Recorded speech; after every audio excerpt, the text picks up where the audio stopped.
저는 독서가 끝난 뒤 한숨 자고 일어난 암사자입니다. 오늘 제가 다 읽은 책은 전진 작가님의 소르본 철학 수업인데요. 이분은 프랑스 파리의 소르본 대학교에서 철학을 전공하고 계세요. 오랜만에 돈값하고 남는 책을 만나서 소개를 해드리고 싶은데요. 그렇게 생각하는 이유를 한 문장으로 말씀드리자면 구성이 자연스럽고 문장이 유려하고 생각이 유치하지 않다. 요즘 정말 많은 사람들이 좋은 직장을 내세워서 에세이를 써서 홍보해서 팔잖아요. 네이버, 구글, 배민. 그쵸. 책을 쓰는 건 자유니까요. 작가가 직업이 아무리 좋아도 글 자체를 잘 쓰지 않거나 또 할 말이 별로 없어 보이면 읽다 보면 정말 책을 낸 사람도 또 산 나도 좀 화가 나요. 그 책을 냈다고 또 세밭이 나오고 그러면 진짜 얼마나 많은 사람들이 저 막강한 홍보에 속아서 치킨값을 날릴까? 모든 책이 치킨 한 마리보다 가치 있진 않아. 그건 치킨에 대한 모욕이야. 이런 생각하거든요. 요즘 손 뻗으면 그런 책인데 이 책은 에세이로서 정말 너무너무 마음에 들어요. 그 이유가 개인적인 이야기로 물꼬를 튼 다음에 철학을 좀 섞어요. 그런데 예전에 유행했던 마이클 샌델의 정의란 무엇인가 같은 좀 철학서 좀 몇 번 읽어봤으면 너도 알고 나도 아는 이야기를 정리만 해놓은 그런 책이 아니에요. 자기에게 맞는 철학 사조를 끌어와서 살짝살짝 섞어서 이야기를 강화하는 스타일로 쓰인 책이 좀 더 재밌다고 생각하는데 이 책이 그렇게 자기의 독창적인 사유로 꽉 채운 가끔 철학자의 도움을 받은 그런 책입니다.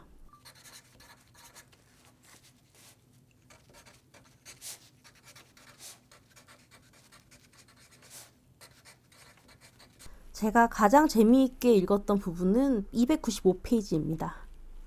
프랑스인들은 구체제를 싫어한다.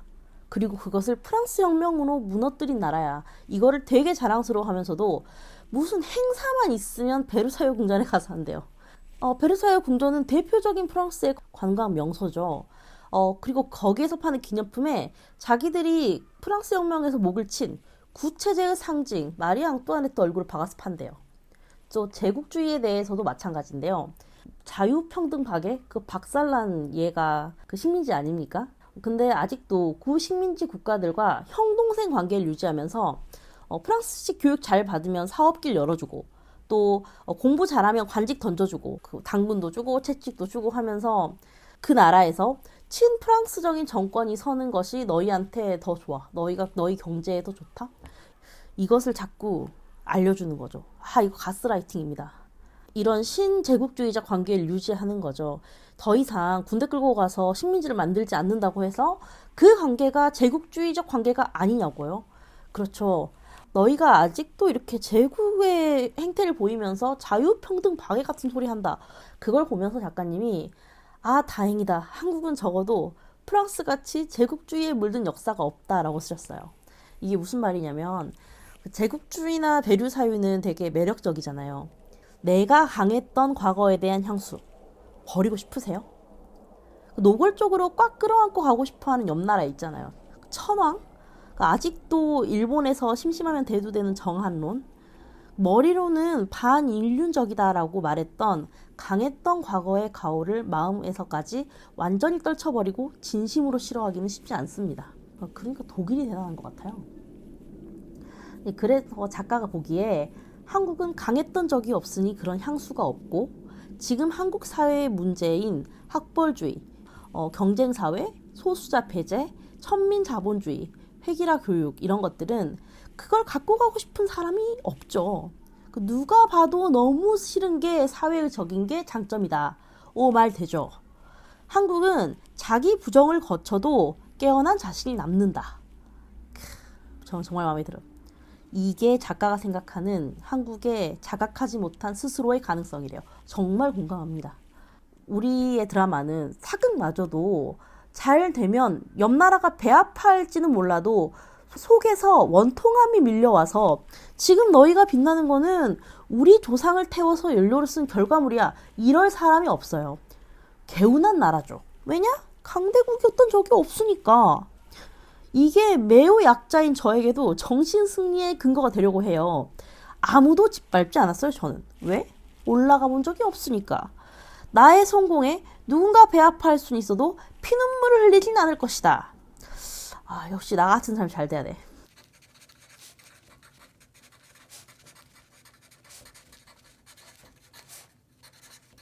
그 다음 제가 인상 깊게 봤던 그 문장이 242페이지에 있어요. 그 문장은 청춘은 썩지 않는 가치를 만들 가능성이다. 이 책에서 작가는 프랑스인들이 그 청춘을 데모로 불사른대요. 이런 구대료뿐만 아니라 미국 같은 그 역사가 짧은 나라에서도 이제 전통 있는 명문가가 생기고 자리 잡을 만큼 충분한 시간이 흘러서 그 아비투스를 가진 상류층 집안이 자리 잡아가고 있는 것 같아요. 저는 한국들도 그놈의 아비투스 만들어서 자신들과 비재벌들을 그런 식으로 피부터 다르다는 식으로 구별하려고 최선을 다하고 있다고 생각합니다. 최선을 다하고 있으나 잘 안 될 뿐이다.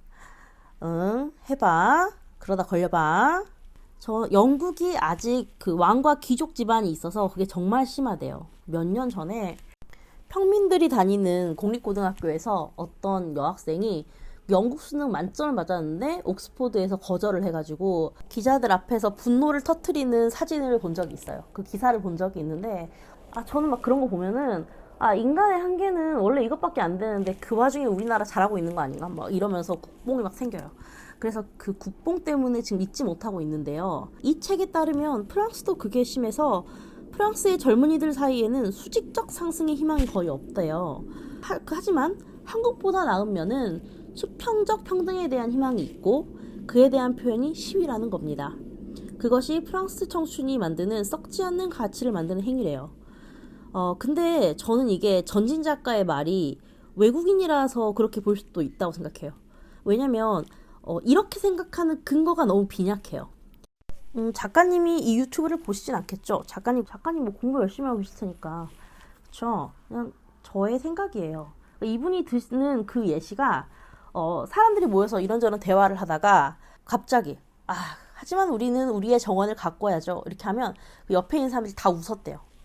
근데 알고 보니까 그게 볼테르의 깡디드의 마지막 문장이라는 거예요. 깡디드는 고전이고 이 고전을 모르면 즉 소양이 부족하면 대화에 참여할 수 없다. 이게 아비투스고 이거는 그 집안에서 집안으로 물려 내려가는 것이기 때문에 신분 상승의 가능성이 없다라는 예시인데 이건 좀 아닌 것 같아요. 왜냐면 애들이 가르친다고 배우지 않고요. 깡디드는 또 우리 집에도 있다. 한국의 서민인 나도 읽었다.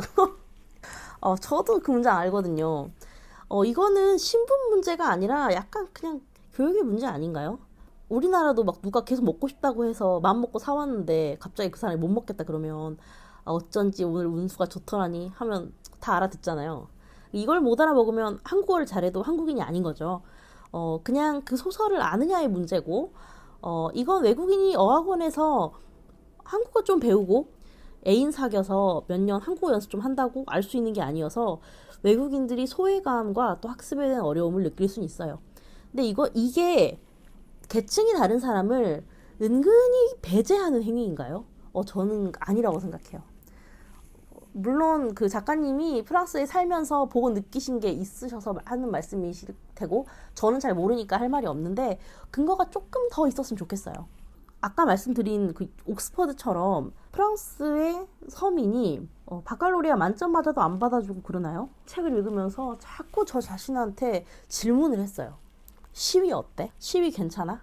왜냐면 저희 부모님이 어렸을 때 뉴스에서 프랑스 사람들 시위 엄청 크게 하는 거 보고 선진국 저 정치의식 막 이러셨거든요. 저도 어려서 아무 생각 없어가지고 그런가 보다.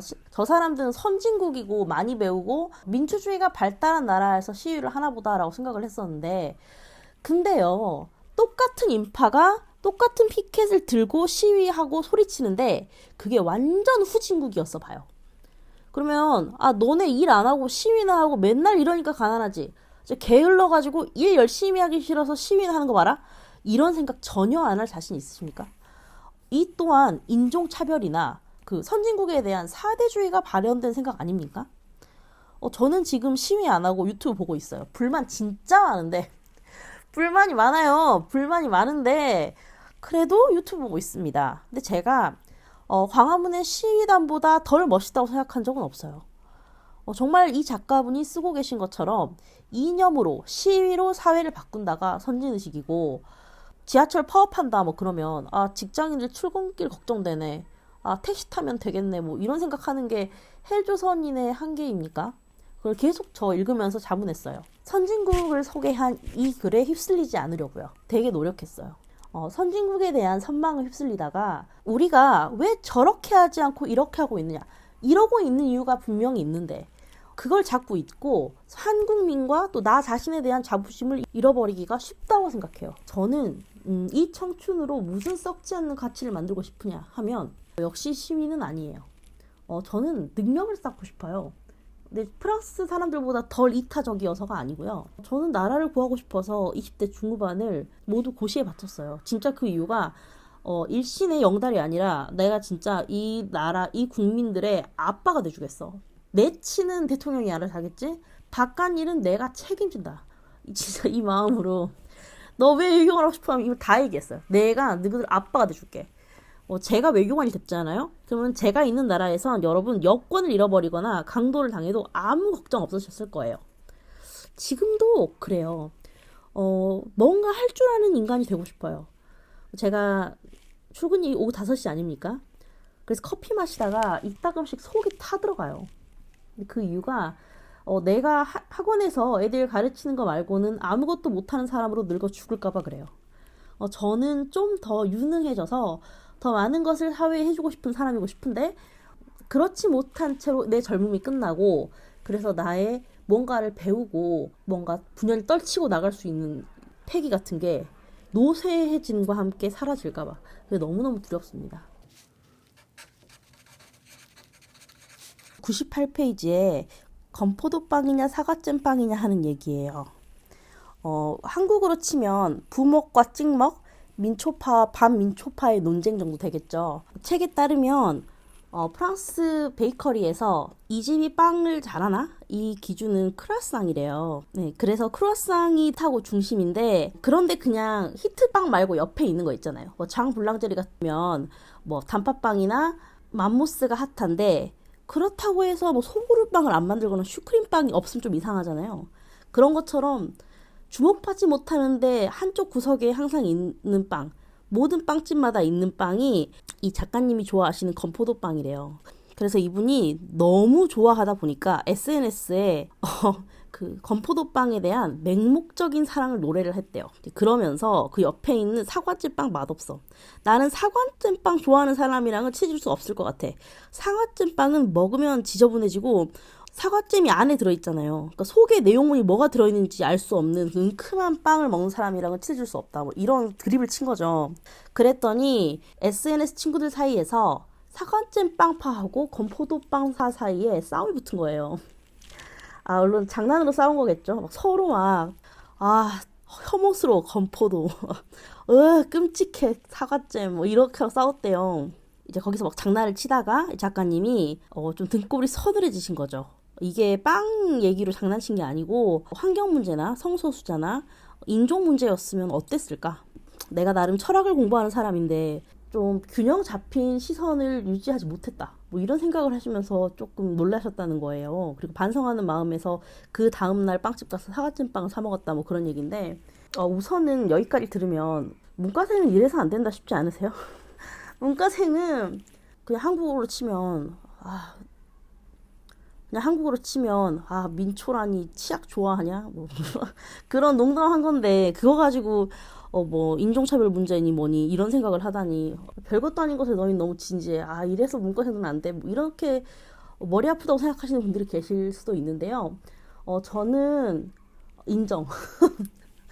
전 친구가 진지한 표정으로 이런 민초 반민초 부먹찍먹 싸우고 있는데 거기다 대고 이게 인종차별 문제면 어쩔 거야 하고 진지하면 걔 안 볼 수도 있어요. 걔 진짜 싫을 것 같아요. 너랑은 뭐 농담을 못하겠다 뭐 이러겠죠? 이분도 마음속으로만 그러셨을 거예요. 책이니까. 그리고 취향이란 무엇인가, 그 취향과 실존주의 철학에 대한 얘기를 하고 싶어서 꺼내신 거겠죠. 전 또 이것과 별개로 뭐 이런 거 가지고 그래 라고 생각하는 저한테 좀 놀랬던 게요. 진지하게 차별에 대해서 논의해야 될 때는 언제 발생할까요? 차별에 의해 큰 문제가 발생한 후가 아닐까요?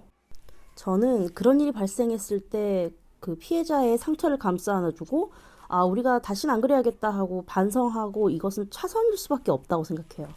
최선은 이런 아무것도 아닌 것에서 교훈을 얻어서 그때마다, 아, 나는 이런 상황에서 이러지 말아야지. 이렇게 작가처럼 빵 먹고 술 먹고 치킨 먹는 상황에서 반성을 할 줄 알고 생각을 할 줄 알아야 그 큰 나쁜 사건을 안 일으킬 수 있다고 생각해요.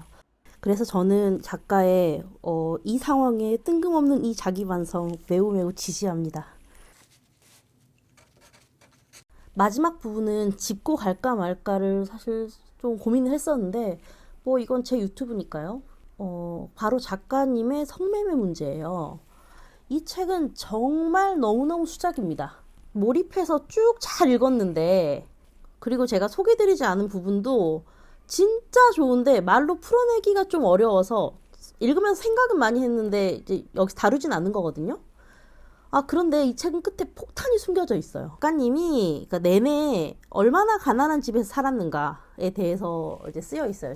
프랑스가 학비는 싼데 파리의 그 주거비가 엄청 비싸잖아요. 생활비도 그렇고요. 근데 이걸 어떻게 충당을 하느냐. 네, 그래서 퇴폐업소에 나가셨대요. 그래서 놀래가지고 그 부분 읽을 때 앞부분 다 잊어버렸어요. 내가 지금 뭐 읽은 거야? 내가 이런 사람의 얘기를 들어야 돼? 그래서 제가 놀래가지고 막 인터넷 찾아봤어요. 왜, 이거 진짜야? 아니면 그냥 이럴 수 있잖아요. 뭐, 옛날에 암사자는 술집에서 술과 몸을 팔았습니다. 근데 뭐, 어쨌습니다 해놓고 마지막에 제가 그 문단 떼기 한 다음에, 그 다음 문단에, 이것은 내 뭐 상상이나 들은 내용을 내가 주인공인 것처럼 각색을 한 것이다. 이럴 수도 있잖아요. 그럴 수도 있다고 생각해서 막 그 희망을 갖고 막 찾아봤는데 그런 것 같지도 않아요. 그래서 정말 뭐야 하고 깜짝 놀라가지고 이런저런 생각이 막 들더라고요. 제가 하고 싶은 말은 이분이 되게 당차세요. 나는 한국 교육처럼 경쟁을 하라고 부추긴다고 해서 부추김에 내가 넘어가 주겠어 하고 경쟁을 하지 않을 거야. 가난이 나를 덮쳐도 나의 못생김이 나를 핍박해도 나는 이겨내고 말 거야. 나는 나대로 살 거야. 엄청 젠지 그 MZ세대에서 그 Z세대다운 말을 하잖아요. 그래서 어떤 그 블로그에서 봤는데 읽으신 분이 내가 고루해서 이해를 못한 것인지 요즘 세대는 이렇게 사는데 내가 너무 꼰대 같은 생각으로 이건 아니지라고 생각하는지 잘 모르겠어. 이렇게 쓴 부분이 있더라고요. 제 생각은요. 자기 마음대로 하는 세대라고 해서 그보다 나이 든 세대가 그들의 행태에 대해서 마음에 안 드는 부분이 있다고 해서 그게 전부 다 고루한 나의 늙은 생각인가 꼰대 같은 생각인가 하고 자기 반성을 하지 않았으면 좋겠다고 생각했어요. 이건 잘못하신 거죠. 유학이든 가족을 먹여 살림이든 중요하고 몸 하나 따위 내 자존심 하나 따위보다 훨씬 중요한 가치들이 있겠죠. 이 작가분 한 분이 몸 안 판다고 우리나라가 성매매가 없는 클린한 나라가 되진 않아요.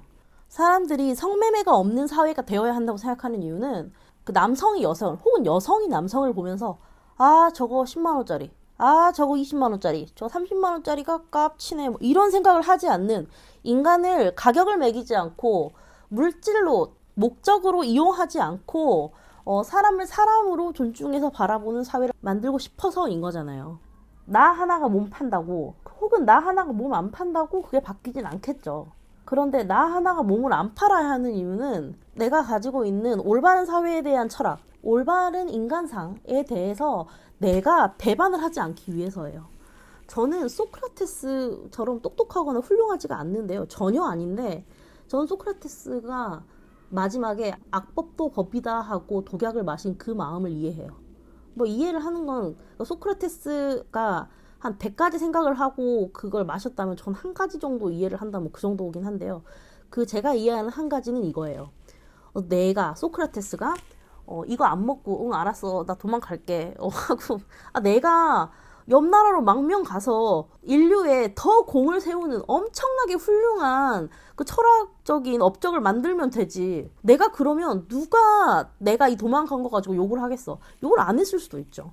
소크라테스도 나이가 들수록 똑똑해지고 더 훌륭한 얘기를 했을 테니까요. 소크라테스 하나가 독약을 먹는다고 해서 악법이 법이 아닌 게 되거나 혹은 법이 아닌 악법이 법이 되진 않을 거예요. 하지만 그렇다면 자의식 과잉이죠. 이 생각도 했을 거예요. 근데 그래도 악법도 법이다. 법은 지켜져야 한다는 그 신념을 내가 배반할 수 없었던 거죠. 저는 그런 거 하라고 철학이 있는 것 같아요. 그걸 배반하고 쌓은 철학이 철학입니까? 그래서 책을 끝까지 읽고 기절하는 줄 알았어요. 또 이제 매춘을 한다는 거는 인간성을 버리는 것이다 라는 식으로 쓰기도 했죠. 그리고 또 그런 동시에 그런 사람이기 때문에 이런 책을 쓸 자격도 없나? 그런 사람이기 때문에 이 유려한 글들이 다 쓸모없는 것인가? 라는 생각도 했는데 그건 또 아닌 것 같아요. 이러니까 삶이 어려워요. 그러니까 사실은 부잣집 아가씨들이 이분보다 착하고 양심적이어서 성매매를 안 하겠어요? 예, 하실 말씀도 있겠죠. 그럼 나는 평생 가난에 찌들어서 공부도 못하고 유학도 못 가고 이렇게 살던 대로 살아야 되냐? 나는 후회 안 해. 이렇게 말씀하실 수도 있을 것 같아요. 그리고 저는 어쩌면 이분은 후회하지 않으실 수도 있다고 생각해요. 내가 내 그 알량한 양심을 지키고 뻔히 보이는 지방의 가난한 집에 그 학교 교육에 잘 적응해서 대입을 안전하게 하지 못한 자로 가난하게 눈치 보면서 사는 삶을 사느니 내가 할 수 있는 최선을 다해서 프랑스 유학 와서 나 책도 내고 되게 앞날이 총박 맞는 대학원생이야. 나는 후회 없어. 이러실 수도 있어요.